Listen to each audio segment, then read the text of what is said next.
আর রাজনীতির মঞ্চে রামের নামে জয়ধ্বনি মানে হচ্ছে রামকে দিয়ে আপনার ভোটের মেশিনে চাষ করানো।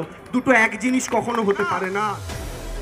ভগবানকে তারা নামিয়ে আনছেন মন্দির থেকে রাজনীতির ময়দানে, কিন্তু নরেন্দ্র মোদী রাম মন্দির করার পর প্রত্যেকটা মঞ্চে দাঁড়িয়ে বলেছে আমি রামকে এনেছি তাই আমায় ভোট দাও। আরে তোমার কত ক্ষমতা তুমি রামকে আনবে? তোমার কত ক্ষমতা তুমি রামকে এনেছো? রাম তোমাকে এনেছে না তুমি রাম। রাজনৈতিক দল রাজনীতি করছে, শুধু হিন্দু হিন্দু হিন্দু হিন্দু সনাতনী সনাতনী বলে বলে রাজনীতি করছে। আমি জানি যে আপনারা অনেকক্ষণ 12টা থেকে শহরের প্রাণকেন্দ্র এসপ্ল্যানেড সনাতনী সমাজের উদ্যোগে আয়োজিত হল বাংলা বিরোধী আন্দোলনের বিরুদ্ধে এক প্রতিবাদ মঞ্চ। বাংলার বাইরে বাঙালিদের উপর ক্রমবর্ধমান অন্যায় অত্যাচারের বিরুদ্ধে এদিন বিভিন্ন বক্তা সরব হন। এই মঞ্চে বক্তব্য রাখেন দেবাংশু ভট্টাচার্য, কুণাল ঘোষ, রাজীব ব্যানার্জি সহ আরও অনেকে। তাদের বক্তব্যে উঠে আসে বাঙালিদের উপর বহির্বিশ্বে চলতে থাকা বৈষম্য ও অপমানের চিত্র।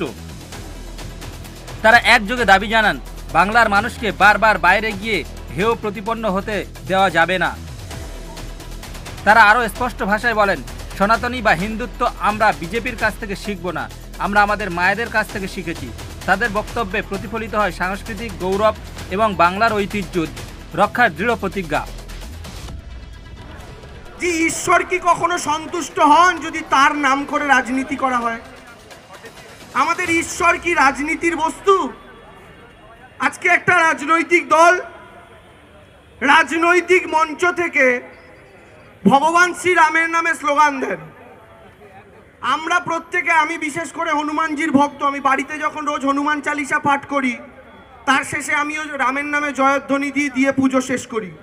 কিন্তু দুঃখের বিষয়, মন্দিরে রামের নামে জয়ধ্বনি হচ্ছে আপনার নিঃস্বার্থ ঈশ্বরের প্রতি ভালোবাসা, আর রাজনীতির মঞ্চে রামের নামে জয়ধ্বনি মানে হচ্ছে রামকে দিয়ে আপনার ভোটের মেশিনে চাষ করানো। দুটো এক জিনিস কখনো হতে পারে না। আর ভগবান রামচন্দ্র কোনোদিন কারোর ভোটের মেশিনে ফল ফলানোর জায়গা হতে পারেন না। ভগবানকে তারা নামিয়ে আনছেন মন্দির থেকে রাজনীতির ময়দানে। আচ্ছা আমাকে একটা কথা বলুন তো, মমতা বন্দ্যোপাধ্যায় জগন্নাথ মন্দির করলেন, এখানে পূর্ব মেদিনীপুরের অনেকে আছে, আমি তমলুকেরও অনেকের সাথে আমার দেখা হচ্ছিল, নন্দীগ্রামের অনেকের সাথে দেখা হচ্ছিল। মমতা বন্দ্যোপাধ্যায় জগন্নাথ মন্দির করেছেন, কিন্তু আপনি একটা কথা বলুন, সরকারি পয়সায় করেছেন, কিন্তু তারপরেও আমাকে বলতে পারবেন একদিনও মমতা বন্দ্যোপাধ্যায় মঞ্চে দাঁড়িয়ে মাইক হাতে নিয়ে বলেছে যে আমি জগন্নাথ মন্দির করেছি তাই তৃণমূলকে ভোট দাও? একদিন একটা বাক্য খুঁজে দেখান, পারবেন না। কিন্তু নরেন্দ্র মোদী রাম মন্দির করার পর প্রত্যেকটা মঞ্চে দাঁড়িয়ে বলেছে আমি রামকে এনেছি তাই আমায় ভোট দাও। আরে তোমার কত ক্ষমতা তুমি রামকে আনবে? তোমার কত ক্ষমতা তুমি রামকে এনেছো? রাম তোমাকে এনেছে না তুমি রামকে এনেছো। এরা ভগবানকে দিন দিন ক্ষুদ্র থেকে ক্ষুদ্রতর জায়গায় পরিণত করার চেষ্টা করছে।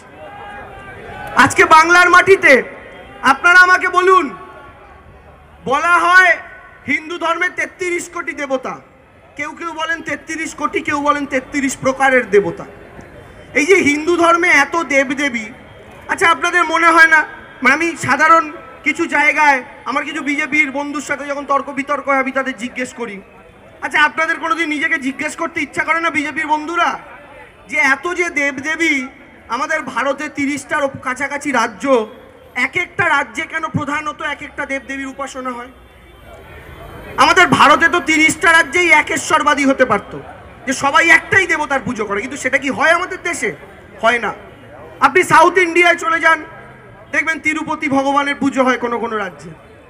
আপনি সেখান থেকে একটু ওপরের দিকে চলে আসুন, ওয়েস্টার্ন পার্টে চলে যান মহারাষ্ট্র, কদিন আগেই হয়ে গেল, সেখানে প্রধান উৎসব হচ্ছে গণেশ উৎসব। গণেশ চতুর্থীতে মহারাষ্ট্র জুড়ে, মানে আমাদের এখানে যেমন মোড়ে মোড়ে দুর্গা পুজো, ওখানে গণেশের প্যান্ডেল। আপনি চলে যান আরও একটুখানি উত্তরের দিকে, সেখানে জন্মাষ্টমী বড় অনুষ্ঠান পালিত হয় প্রধান উৎসবের মধ্যে। আপনারা অনেকেই হয়তো দেখেছেন যে কাঁধের ওপর কাঁধে উঠে মাখনের ভাঁড় ফাটাচ্ছে সেই দৃশ্য, অর্থাৎ সেখানে সেটা বড় উৎসব। আপনি চলে যান নর্থ ইন্ডিয়া স্টেটগুলোতে, সেখানে দেখতে পাবেন রামনবমী একটা বড় উৎসব। আপনি চলে আসুন পশ্চিমবঙ্গের দিকে, আমাদের এখানে প্রধান উৎসব দুর্গাপুজো, কদিনের মধ্যেই আসছে। তাহলে সাউথ ইন্ডিয়ায় তিরুপতি ভগবান, মহারাষ্ট্রে গণেশ, আরও কোনো রাজ্যে জন্মাষ্টমী, আরও কোনো রাজ্যে মা দুর্গা, এক একটা রাজ্যের উপাসনা এক একটা রাজ্যের প্রধান আরাধ্য কিন্তু আলাদা আলাদা, তাদের কালচারের সাথে সংস্কৃতির সাথে সেটা মিশে গেছে। আর আমাদের বাংলা কেন ব্যতিক্রম জানেন? কারণ আমাদের বাংলায় বাঙালি হিন্দুরা প্রধানত নারী শক্তির উপাসক। আমি কেন বলছি আপনারা আমার চেয়ে অনেক ভালো জানবেন। আমাদের বাঙালি হিন্দুদের প্রধান উৎসব দুর্গাপুজো, তো মা দুর্গা তো একজন নারী। এখন মা দুর্গা যখন বিজয়া দশমীর দিন তিনি তার শ্বশুরবাড়ি কৈলাসে ফিরে যান, তখন ঠিক দশমীর 4 দিনের মাথায় কোজাগরী পূর্ণিমা তিথিতে আমাদের মায়েরা বাড়িতে বাড়িতে পূজা করেন মা লক্ষ্মীর। তিনি একজন নারী। লক্ষ্মী পূজা হয়ে যাওয়ার পর তার ঠিক 15 দিনের মাথায় দীপান্বিতা অমাবস্যায় পাড়ায় পাড়ায় পূজিতা হন মা কালী। তিনি একজন নারী। মা কালীর পূজার কয়েকদিনের মধ্যে চন্দননগর, রিষড়া থেকে কৃষ্ণনগর পাড়ায় পাড়ায় পূজিতা হন দেবী জগদ্ধাত্রী। কারণ আপনারা যারা এখানে একত্রিত হয়েছেন, প্রকৃত অর্থে পরমেশ্বরের যে বার্তা সেই নীতিতে বিশ্বাস করেন বলেই আপনারা প্রত্যেকে এখানে একত্রিত হয়েছেন।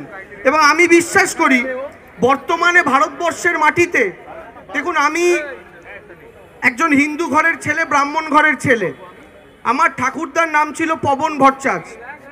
আমার ঠাকুরদা একজন বড় পুরোহিত ছিলেন, কালীর উপাসক ছিলেন।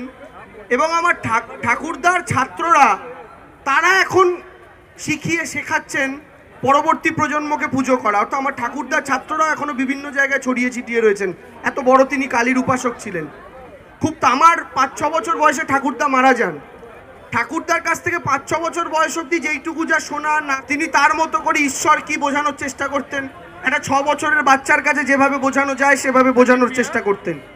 কিন্তু 2014 সালের পর থেকে ভারতবর্ষের মাটিতে এমন একটা রাজনৈতিক পরিস্থিতি সৃষ্টি করা হলো যেখানে আমার ঠাকুরদা আমার কাকাকে, আমার বাবাদেরকে সকলকে পুজো শিখিয়ে গেছেন। তাদের থেকে যখন ধর্ম সম্পর্কে জেনেছি, তাদের থেকে যখন ঈশ্বর সম্পর্কে জেনেছি, যে ধারণা মস্তিষ্কে ছিল, আর 2014 সালের পর একটা রাজনৈতিক দল ভারতবর্ষে ক্ষমতায় আসার পর থেকে তারা আমার ধর্মকে আমার কাছে যেভাবে দেখানোর চেষ্টা করছে, তার যে অর্থ আমি আমার ঠাকুরদার দেওয়া শিক্ষার সাথে তার কোনো মিল আজও খুঁজে পাই না। আজকে একটা রাজনৈতিক দল রাজনীতি করছে, শুধু হিন্দু হিন্দু হিন্দু হিন্দু, সনাতনী সনাতনী বলে বলে রাজনীতি করছে, সনাতন ধর্মের ব্র্যান্ডকে ব্যবহার করে রাজনীতি করছে। কিন্তু আপনারা আমাকে বলুন, আমি জানতে চাই আপনাদের থেকে শিক্ষা পেতে চাই, জানতে চাই যে ঈশ্বর কি কখনো সন্তুষ্ট হন যদি তার নাম করে রাজনীতি করা হয়? আমাদের ঈশ্বর কি রাজনীতির বস্তু? আজকে একটা রাজনৈতিক দল রাজনৈতিক মঞ্চ থেকে ভগবান